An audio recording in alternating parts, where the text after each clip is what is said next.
Hello, everyone. Welcome to Course 5 Campus Live, second part of the conversation which David and I kickstarted about 2 weeks back. We are really glad to have you today and bring you another exciting and a topic which is near and dear to both of us. So, welcome to all of you and welcome, David. Hey, How Denise, are how are you? you? I'm good. How Good. about you? I'm doing great. Excited to be here. How does it feel for you to become a video artist with going live on LinkedIn, YouTube, Facebook, and all the platforms? I mean, just imagine all the conferences that we're going to go to and the private jet flights. It's just going to be, this is the beginning of something amazing. Great. Did you take private jets? I don't remember me taking any private jet. No, that's the future. The post-pandemic far future after we're YouTube stars. I'm looking to book myself on a Mars ticket for sure. That is Okay. something if you talk about future. But nevertheless, I think today's topic is exciting, which is anti-fragility in marketing. And for the benefit for me as well, what do you mean by anti-fragility? Because it's a pretty big term. Where did it come from? Can you shed some light? Yeah, so anti-fragility is, you're right, it's a big term. It's a really interesting term. I was having a conversation with a friend of mine, um, and he had recently lost his job during the pandemic, Mhm. and he said he had read this book called Anti-Fragility, and he highly recommended it. So I respect his opinion. I picked it up, and I was really impressed. This book was written by Nassim Taleb in 2012. This is the gentleman who wrote the book The Black Swan, about Mhm. the kind of long tail events. It became very Yep. popular during the financial crisis in 2008 timeframe. He's an essayist, he's a statistician, he was an options trader, so a financial background, statistician, deep thinker, risk analyst. Um, his work is centered around problems around randomness and probability and uncertainty. And the anti-fragility concept that he introduced just really grabbed me. It was really interesting. The idea is that basically um, there's fragility, something that breaks easily, right? I think we're all familiar with that term. But there's not really a good term for the opposite of fragility, something that grows stronger when it encounters times of stress. And so he called that anti-fragility. So, but he's a financial analyst, and he talks about financial markets and all of that. But today's topic is anti-fragility in marketing. How it applies to marketing as a domain or as a department within large enterprise. Yeah, so Taleb might he might think that we're oversimplifying things. I think he's established the concept to serve his purposes in the broader world or in the world of finance or risk management. But I think I found that there's a number of applications to marketing. I think, and we'll get into some recommendations in a little bit. But uh, I think that anytime there's an organization or that we as individuals that we face scenarios of potential chaos or upheaval, there's this benefit to thinking about that situation as something that we can I guess use to our advantage. And Mhm. actually, I want to bring up a slide here. Um, Okay. if we could pull that up. So actually, the first one is just a picture of Nassim Taleb and a picture of the book with his website, Fooled by Randomness. So go check that out. But the other slide that I wanted to share here is it's the points of sale from sailing, and what I mean by this is this concept of having a mindset of strength despite trials or despite chaos that you might be encountering, whether it be in your work life or in your personal life. There's this quote that I like. It says, you can't change the direction of the wind, but you can adjust your sails. And to me, that speaks to the idea that it doesn't matter what the situation might be around you, you can harness the power of what's going on around you for your own benefit. That's impressive because we spoke about this 2 weeks ago, exactly about a topic where I referred to a quote where you can't control the outcome, but you can manage the process. So it Right. leads on to that similar premise of anti-fragility in many ways as well. But does anti-fragility mean you have to get stronger and not be fragile? Can you explain the difference between strength or strong being anti-fragile? Well, there's a couple of examples that Taleb shares in his book that apply to that question. Apparently, there are some materials. So in material science, there's this carbon fiber-like material that under certain conditions actually gets stronger when it's introduced to stress. That instead of snapping or breaking like traditional steel might, this actually under the right conditions gets stronger. So that's kind of at a high level. There's another example that he shares in the book of exercising, and specifically using a treadmill. And anyone who's relying on treadmills during a lockdown or because of the weather, I don't want my remarks here to be misconstrued as being anti-treadmill. But basically, in a treadmill environment, you're consistently in kind of a stable, protected environment, and that doesn't really reflect what goes on in the real world. So if you are doing nothing but running on a treadmill, and then you go run a trail with a lot of rocks and uneven contours, there's a decent chance that your body hasn't, I guess, built up the muscular structure to be able to be resistant to the natural world. There's a benefit to having minor stresses available to a system or to a person. So in our treadmill trail example, if on the other hand you are consistently out running a trail or hiking a trail, your body, your leg, the muscles in your feet are going to strengthen because of the anomalies that they encounter. So I guess similarly, whether it's in a business context or in a marketing context, if we're consistently trying to create a perfectly clean, antiseptic kind of environment that doesn't have stresses, then we're not going to be able to thrive in the real world. So I guess to some extent, these trials that we encounter, we should be thankful for them because they do make us stronger. So bringing it back to marketing, Yeah. and fitness is a very near and dear topic to me as well, but taking it away from fitness to marketing, looking at the last 9 months or 7 months, marketers and businesses have seen a lot. There's chaos all over.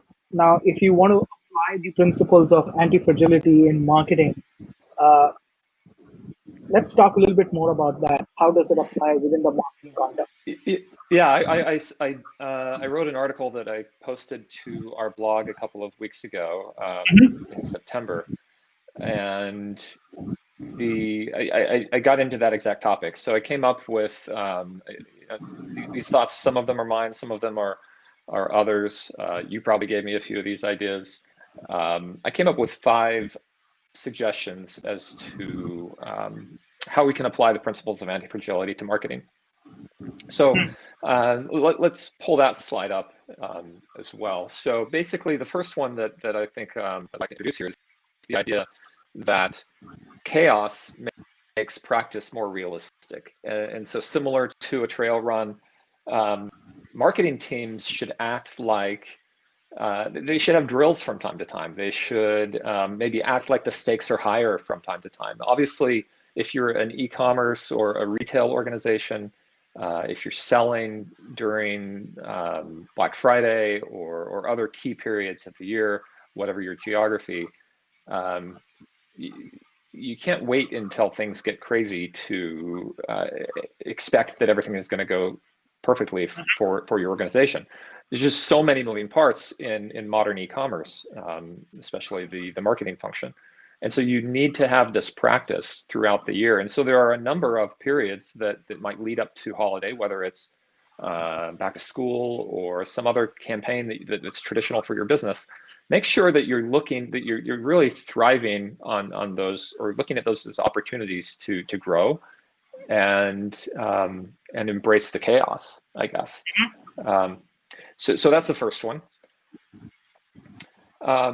The next one that came to mind for me is that it's useful and important to embrace a diversity of intelligence sources. So perhaps this is making sure that you're looking at both qualitative and quantitative results. If your team is only giving you positive results, maybe that is an indication that they're afraid to give you the not so positive results. Although, some doesn't mean that you have to be completely paranoid, but if you do believe that only the paranoid survive, then the reality of your environment is probably that you could grow more if you are incorporating other data sources, whether they be adjacent consumers or markets. Just make sure that you've got a diversity of intelligence sources, so you're not just focused on what's comfortable to look at. I think it's important to do postmortems on failures. And this is something that I actually took from a gentleman named Scott Fenstermaker, who shared in his post on anti-fragility and marketing that it can be really hard to talk about a lost client experience. So maybe this is a B2B use case where you work really hard to land a client and it doesn't go well. You're not successful. What you want to do is kind of ignore it, compartmentalize it, move on to the next one. But what Scott suggests, and what I really like, is this idea that you should get together with your team and review what you could have done differently. Why didn't it work out very well for you? And Scott says that these are excruciating but crucial, and that really resonated with me. And I think if you take the time to have those experiences, those hard conversations, you will become more, I guess, you'll become stronger because of that challenge. You'll become less fragile, so conversely, more anti-fragile. No, and talking about failures is an art also, David, I would say, because in organizations, we say we embrace failures, but it's not just embracing, okay, you allow people to fail, but you need to also dissect the reasons of failure as a team, not as individuals. And often failures are unspoken conversations or thoughts which linger around, uh, and we don't really put focus. And I've seen many organizations not really talking about it. And in fact, if I just look at these three scenarios, in recent times, there have been organizations which have also burned their hands when they have shown anti-fragility as well, either through advertisement, messaging, or not messaging also, in many ways. So I think these 3 points, and the more you have, are very much relevant. Yeah, I guess it's the team part that you mentioned is super important. It's important that as individuals we not feel like we are the cause of the failure, for example. But that and even though there might have been one particular decision that was responsible for not winning a client opportunity, it is a team sport, really, that we're in here, business. And so we shouldn't, I think that we'll find that we're all going to be less reluctant to have these difficult conversations if we view it as a team effort. So the next one is that, one way that in marketing we can demonstrate and build up anti-fragility would be to amplify our outreach to our top customers.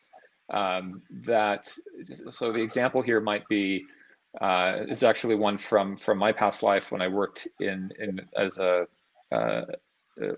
led a team of retail analysts.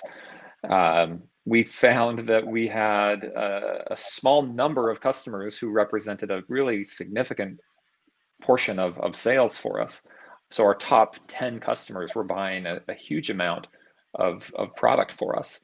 And initially, well, we found out that they were actually buying this product to ship overseas to places where we didn't have stores.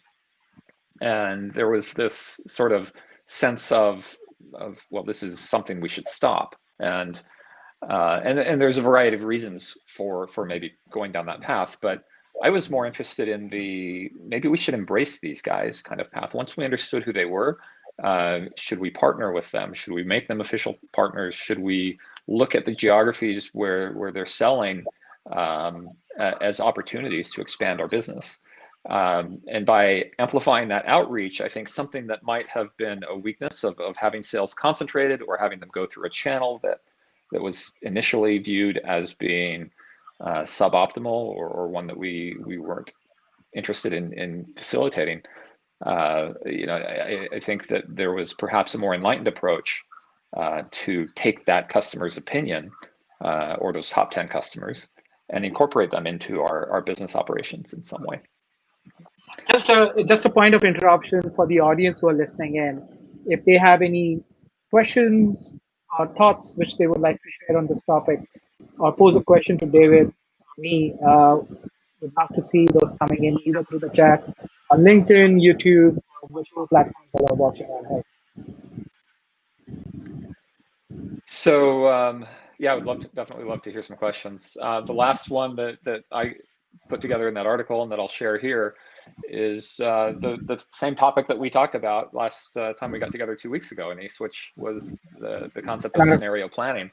And I think that there's a great strength that can come to a marketing organization when they get together and think through what are the possible scenarios that we might be facing in the future, and how might we best respond to those, and think a little bit or considerably outside the box. By having those types of experiences, your marketing organization will be much more ready to cope with or deal with what comes your way, especially when things come out of left field, because invariably what you plan for in those scenarios probably won't actually happen. But the fact that you've conceived of, and maybe back to that that first point about making practice more realistic, you can actually get used to the idea of thriving in chaotic scenarios. There's a movie that came out a long time ago, Crimson Tide, with Gene Hackman and Denzel Washington. And the cool thing about Crimson Tide for me, or the scene that always sticks with me, is these drills that Gene Hackman, who was a demanding commander of the submarine, would make them go through, and that brought more strength to the crew in general, because they were used to these somewhat chaotic situations. So when it came to game time, they were ready for it.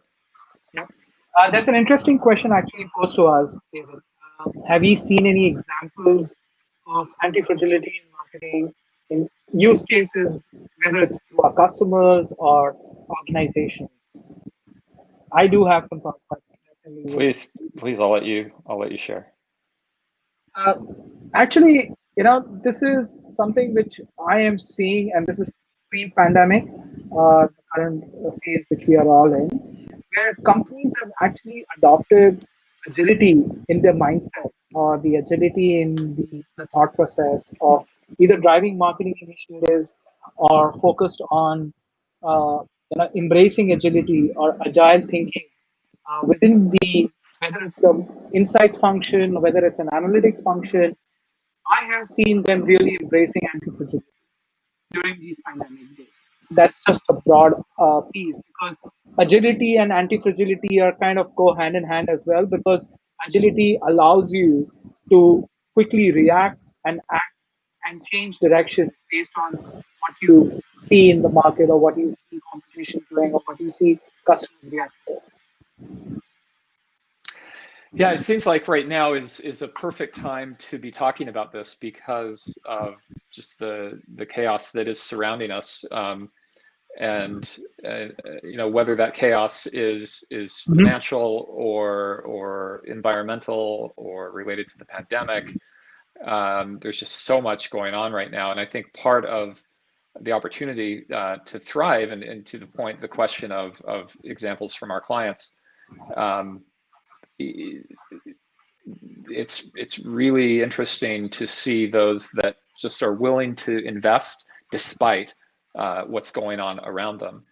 And I've been super encouraged by one client in particular who had, this was fairly early on in the pandemic, they basically had said they wanted to do a project with us. The pandemic came along and we were wondering, okay, are you still interested in this project? And I'm not at liberty to share the details, but they said, yeah, this is definitely something of interest. It will guide what we're thinking during the pandemic, but actually it will be even more instructive and useful afterward.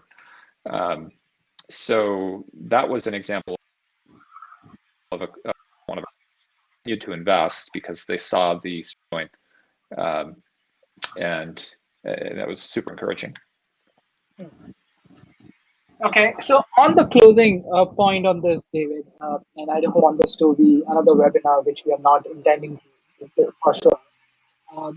If you have to apply the concepts of how does data enable marketers to be anti-fragile, what will be your thoughts? Yeah, so data is inherently, if you are willing to let it be so, it will direct you toward these points of anti-fragility. If, for example, you're on the other hand putting your finger, your thumb on the scale to ignore the data, to sort of, I guess, cook it a bit, then you're inherently being less. You're being more fragile in that scenario. When things get difficult, you're more likely to actually break in the moment. I think about one of my favorite topics when it comes to data is always the idea of governance and the importance of governance. And for me, governance is really about getting together and talking to each other and working through the rules of the game. It's sort of the unspoken, often unspoken rules of how you define key metrics, who has access, who's making decisions.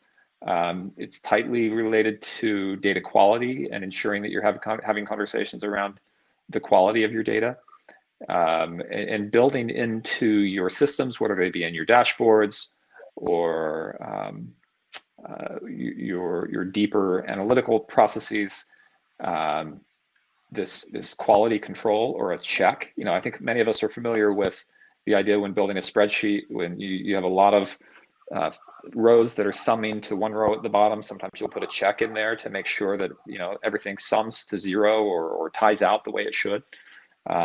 We should be doing similar kinds of things with our data processes. Now, thank you, David. I think this has been an interesting conversation on anti-fragility and marketing. And thanks for sharing the thoughts. Wow. Yeah, there's one more. There's one more image that I'd love to share here. And I really like this. This was from a website called The Rabbit Knows. And I think they captured Taleb's anti-fragility concept really nicely. So in these three images, in the first one, you imagine an object is thrown at a wall and the wall breaks. That's the demonstration of fragility, or maybe the object breaks. Resilience is not anti-fragility. We didn't really get into that, but that's an important distinction, that resilience, while often a positive attribute, is not the same thing as anti-fragility. It's in this case, it's the object bounces off the wall. Anti-fragility actually is when the object is thrown at the wall morphs and mutates and envelops the ball or the object and actually develops kind of a different form entirely. It lets itself be strengthened by the surrounding environment. And that really spoke to me. So my hope is that we can demonstrate similar kinds of, I guess, strength through chaos, not just resilience, in the various chaotic situations that we encounter, whether they be related to our being stuck in our homes, or financial insecurities, or organizational challenges, having to do so many meetings via Zoom instead of face-to-face. Let's look for the ways that these environmental factors strengthen us instead of letting them break us, or just think of it as we have to bear through this thing, white knuckle fashion. So that's kind of a good, for me anyway, a good representation of what we're trying to do here. No, I think this image sums it up for everyone, and at least it sums up for me. No, I think this has been a great conversation. Uh, so thank you, and thanks to all our viewers who've taken time out from the question schedule. And I will just say, stay safe, be happy, and we will see you all soon on the live sessions of Postback. Thank you, everyone. Thank you. Thank you.